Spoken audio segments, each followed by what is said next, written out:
Hello! సింపుల్‌గా దొండకాయ fry నేనైతే ఇలానే చేశాను. ముందు నేను దొండకాయలు కట్ చేసి పెట్టుకున్నాను సన్నగా. తర్వాత కడాయి పెట్టుకొని ఆయిల్ వేసుకొని జీలకర్ర, ఆవాలు, ఎండుమిర్చి, కరివేపాకు, ఆనియన్స్ వేసుకొని కొంచెం ఫ్రై చేసుకోవాలి.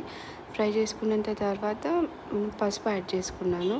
నేనైతే ఇలా పచ్చిమిర్చి ఏమి యాడ్ చేయలేదు. నాకెందుకో దొండకాయ కర్రీలో కారంతో చేస్తేనే నచ్చుతది. నాకు ఆ ఫ్లేవర్ ఇష్టము. పచ్చిమిర్చి నేను అసలు ఎప్పుడూ యాడ్ చేయను. సో, దొండకాయలు వేసుకున్న తర్వాత సాల్ట్ వేసుకొని కొంచెం ఫ్రై చేసుకున్న తర్వాత మూత పెట్టుకొని మగ్గించుకోవాలి. ఇది ఫాస్ట్‌గానే ఉడికిపోతది. అండ్ ఇందులో ఎక్కువ ఇంగ్రీడియెంట్స్ అసలు ఏమీ అవసరం లేదు. ఇట్లా సింపుల్‌గా చేసుకుంటేనే బావుంటది. కావాలంటే ఆనియన్స్ కొంచెం ఎక్కువ యాడ్ చేసుకోండి. బావుంటది అప్పుడు. తర్వాత మళ్ళీ మూత పెట్టుకొని కలుపుకున్న తర్వాత మనకు ఫ్రై అయిందా లేదా అని తెలిసిపోద్ది. కొంచెం అట్లా బ్రౌన్ కలర్ అవుతా ఉంటే ఆ టైంలో కొంచెం కారం యాడ్ చేసుకోవాలి అంతే. అంతకు మించి ఏమీ యాడ్ చేయొద్దు. ఇట్లా సింపుల్‌గా ఉంటేనే బావుంటది. ధనియాల పొడి ఫ్లేవర్ కూడా నాకేం నచ్చదు.